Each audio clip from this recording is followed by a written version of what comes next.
Welcome to the news on NTA International. I'm Olajide Bello. First, the headlines.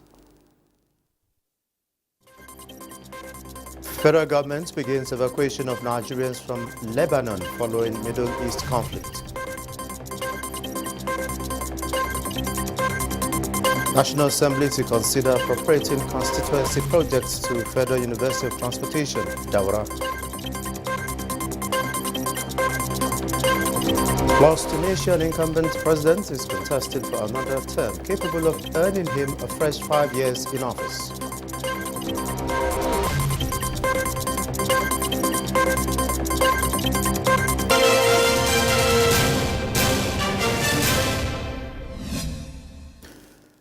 The National Assembly is to consider appropriating constituency projects to domicile in the Federal University of Transportation, Daura, to enhance infrastructure requirements of the Young Specialized Institution of Learning. The Committees on Transportation of the Senate and House of Representatives, in company of the Minister of Transportation, disclosed this during an oversight visit to Daura, Katsina State. Ladi Bala has the details. The oversight visit is the first by the Joint Committee on the Pioneer Specialized University in Africa, and the Vice-Chancellor did not leave anything to chance in explaining the curriculum of the school. Program we are running, there's no any university here in Nigeria you can get this university, because even the civil engineers, the electrical engineers, the mechanical, mechatronic are directly for transportation. Questions bordering on federal character principle, employment of qualified lecturers, and staying focused on the objective of the university were raised by some of the legislators.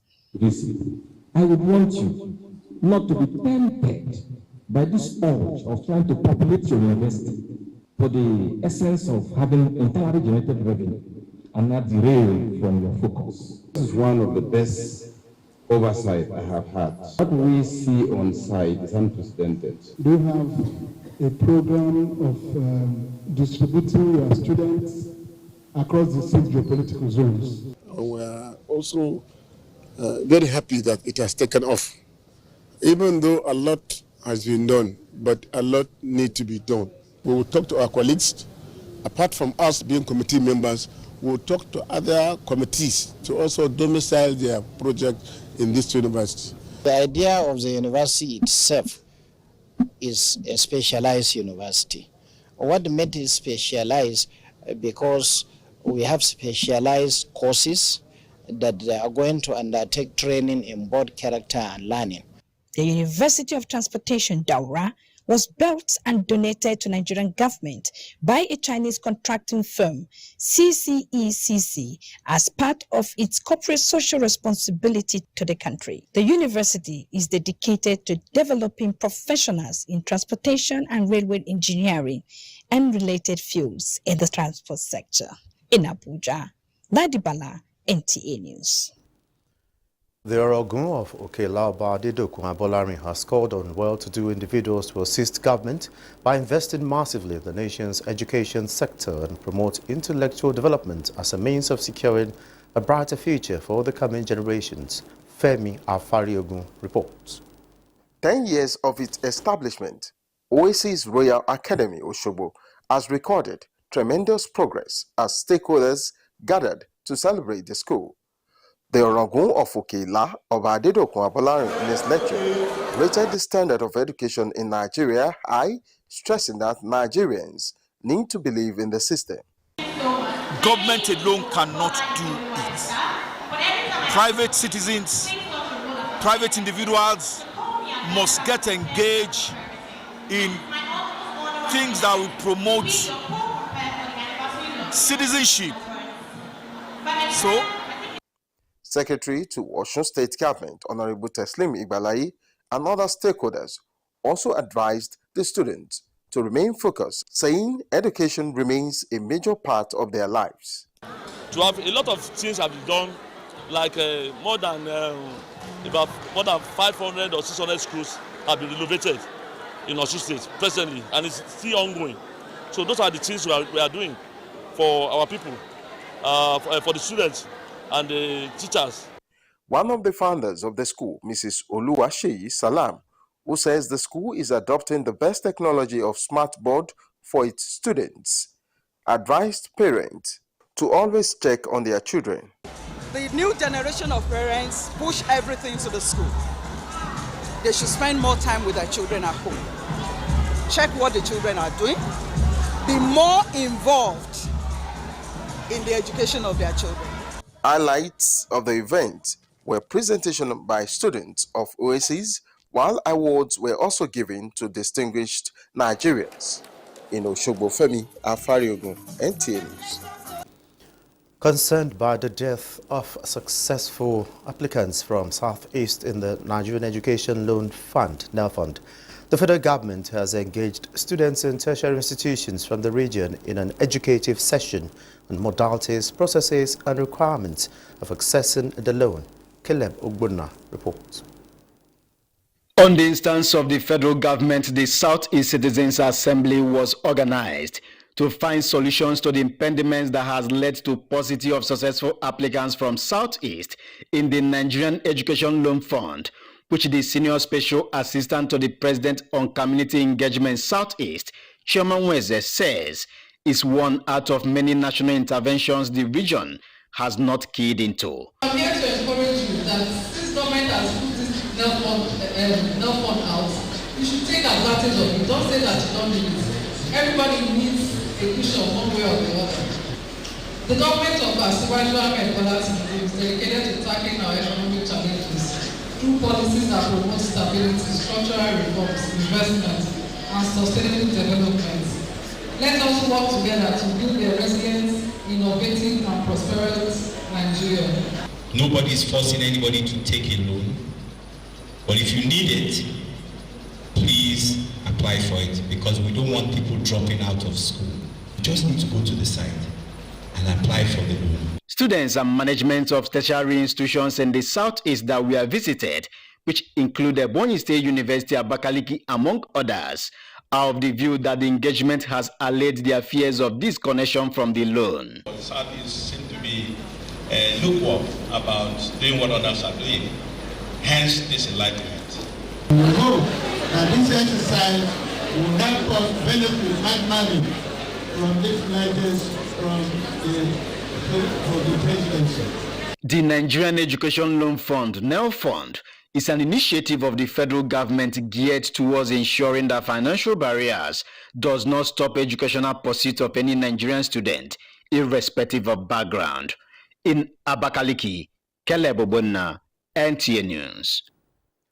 October is Breast Cancer Awareness Month, with women around the world being united through a series of activities aimed at highlighting issues around the disease.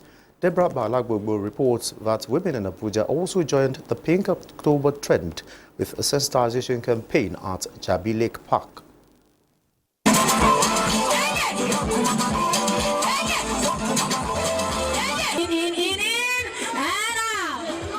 Thank you very much, everybody. Look towards the chest and the stomach. That's, you're looking to see whether the chest is rising or falling, right? Cleanliness, they say, is next to godliness. And this is what the Pink October group is highlighting, drawing the attention of Nigerians on the need to be health conscious by keeping the environment clean, while also creating awareness about breast cancer with free testing.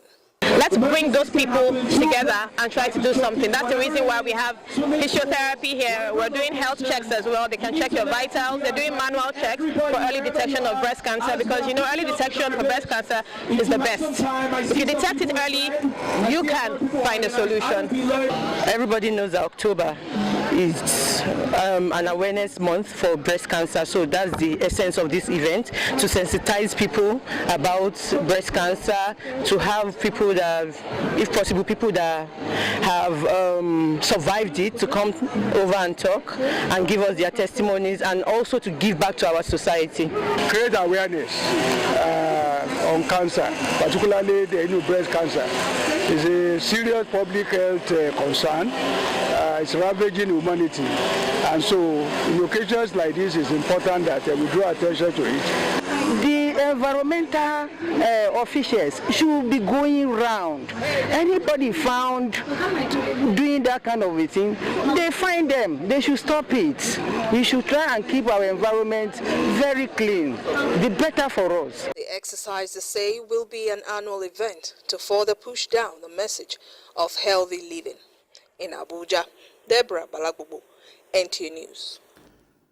The federal government has mapped out the sum of 254 million naira for the revamping of healthcare facilities in Enugu State. The executive director of National Primary Healthcare Development Agency, Dr. Muyi Aino, disclosed this during a working visit to Enugu. Chika Ogu reports.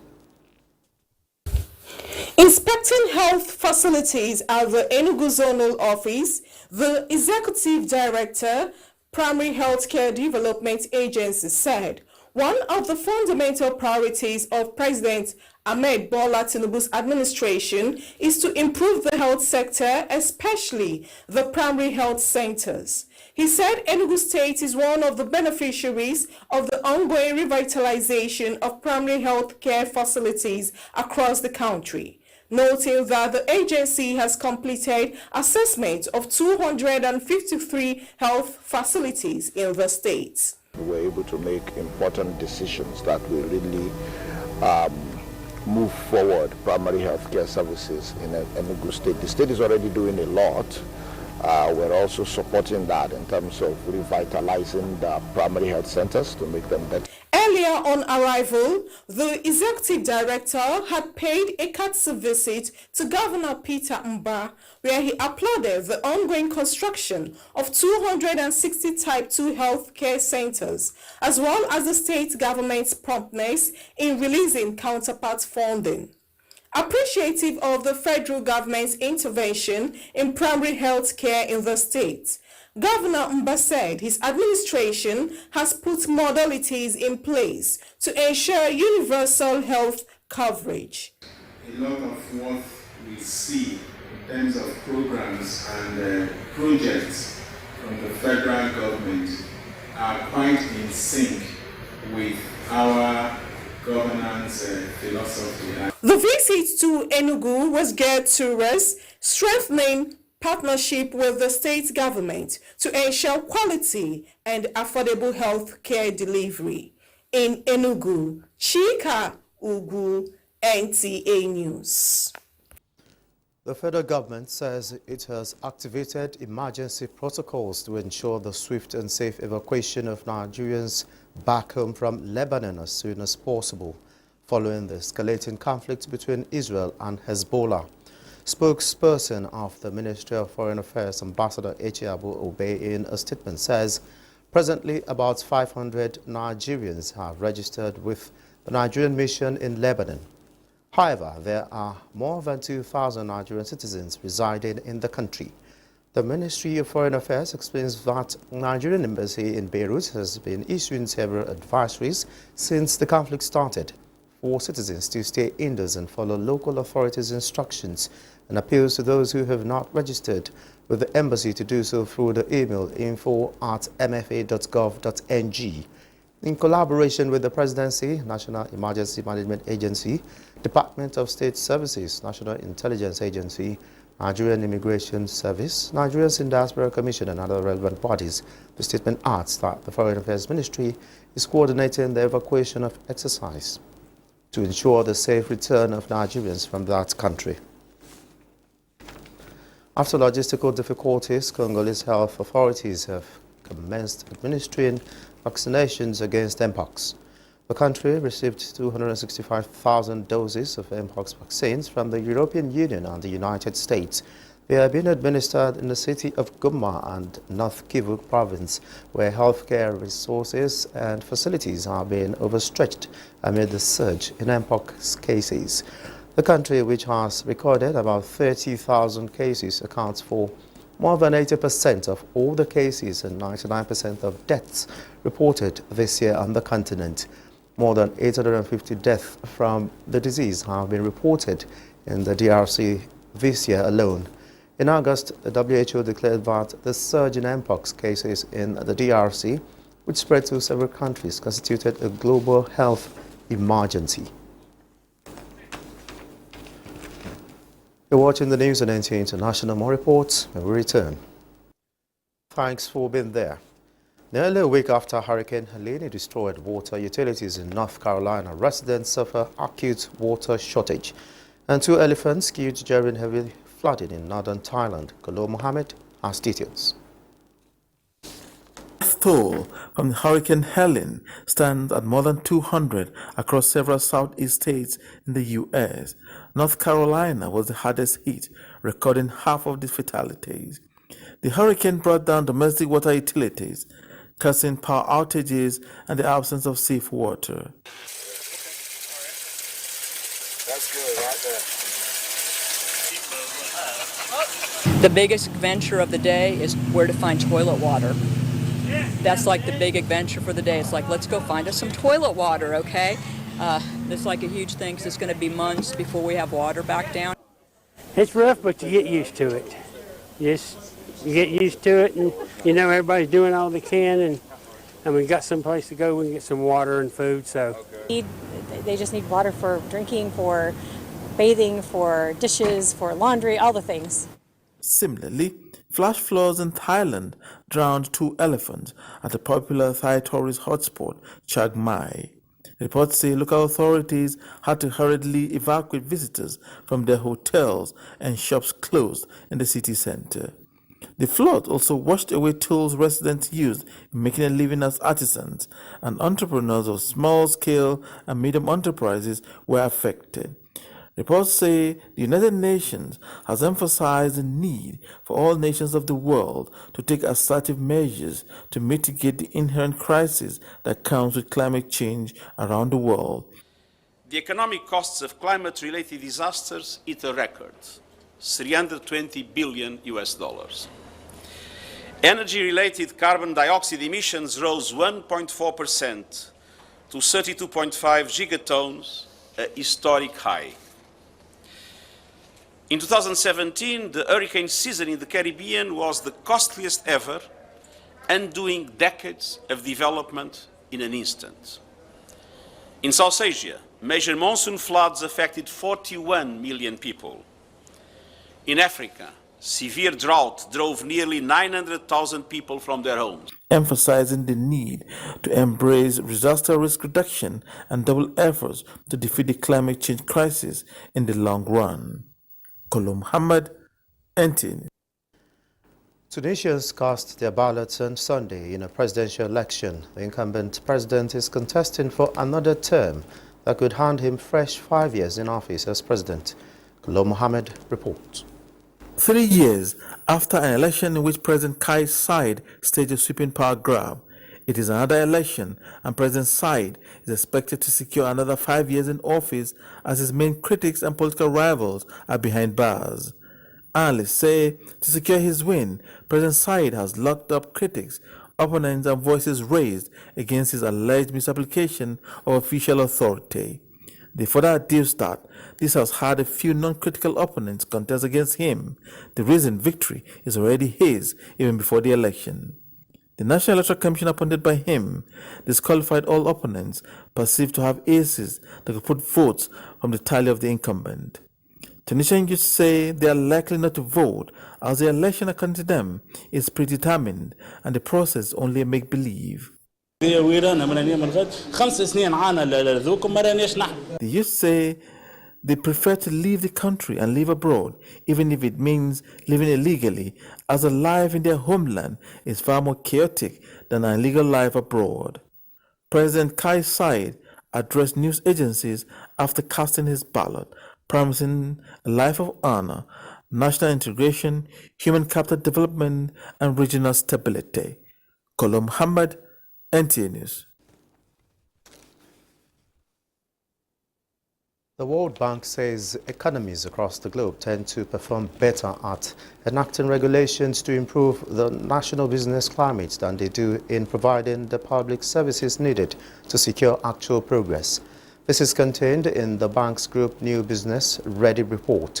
The inaugural 2024 report, which assesses the business climate in 50 economies, provides an extensive data set of 1,200 indicators per economy to intensify specific areas where there is room for improvement and motivate reforms. Represented by the 50 economies that are included in the first Business Ready report, are only 2/3 business ready regarding the quality of regulations, and worse, only 50% ready regarding the effectiveness of public services. Economies should focus on, first, setting up high-quality regulations. Second, providing well-designed public services. And third, ensuring that these regulations and public services are put into practice, not just left on paper.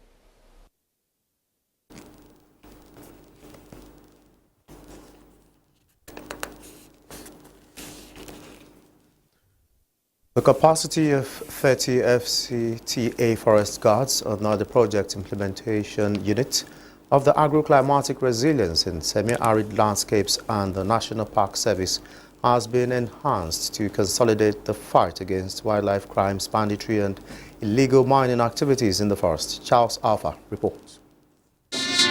For 5 days, these guards were engaged in a compact and empowering training which focused on enhancing their understanding, skills and professionalism in forest resources protection and management. The training provided the participants the opportunity to explore various categories of protected and conserved areas, honing on the specific duties and characteristics that make them exemplary forest guards, critical skills in anti-poaching strategies, intelligence gathering and effective surveillance techniques. We are going to give them a GPS with a particular coordinate. We'll ask them to go to that coordinate. When they get to that coordinate, they will end up at an endpoint. Conservator General of the National Park Service, Ibrahim Goni, at the closing ceremony of the intensive training said the participants play a crucial role not only in preserving natural heritage, but also in safeguarding the myriad ecosystem services that the Nigerian forests provide. Your training in plant and animal identification alongside vegetation sampling lays the groundwork for better understanding of our rich biodiversity and the urgent need for its conservation. What we are doing today is specific in protecting the forest resources of the FCT. It is measurable, it is achievable, and it is realistic. The participants are expected to know the nitty-gritty of the FCDA bylaws governing the forests. Charles Alpha, NTA News. President and Chairman Governing Council of the Nigerian Institute of Public Relations, Dr. Ekene Eleaku, has appealed to the new Chief Justice of Nigeria, Justice Kudirat Kekereekun, to prioritize performing the nation's judicial system. Dr. Ekene Eleaku made the appeal at the induction ceremony of 191 new members of the Institute. Haman Jabani reports.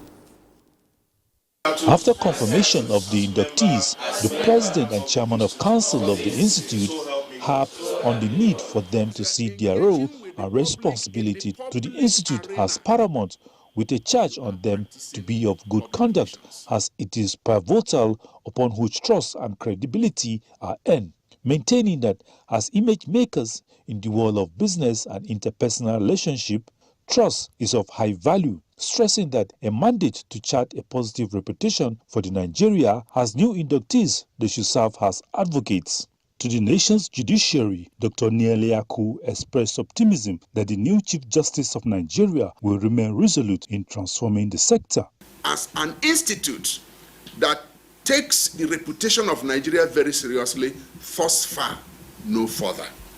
We are calling on the CJN to please help us to rescue the judiciary of the Federal Republic of Nigeria in a manner that it will begin to rebuild and recultivate the essentials of the reputation of this country from that perspective. Other principal officers of the Institute were unanimous in their admonition to the inductees to carry out their personal responsibility with dignity in a bid to enjoy benefits attached to being a member of the body at home and abroad. Some of the new members have this to say. The country is moving in a new direction.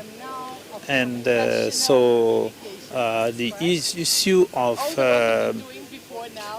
doing things right is something that will be uppermost in my mind. Personally, I'm challenged and I've been very much inspired by the president, and I will do my own bit to make Nigeria a better place. I will do everything possible from my own quarter, my own corner, to push for integrity. The induction ceremony had 191 new members. Out of these, 35 came through executive masterclass. Hamman Jabani, NTA News. Sulaiman Musa is standing by with sports update. This is where we end the news. Thanks for watching. I'm Olajide Bedlo.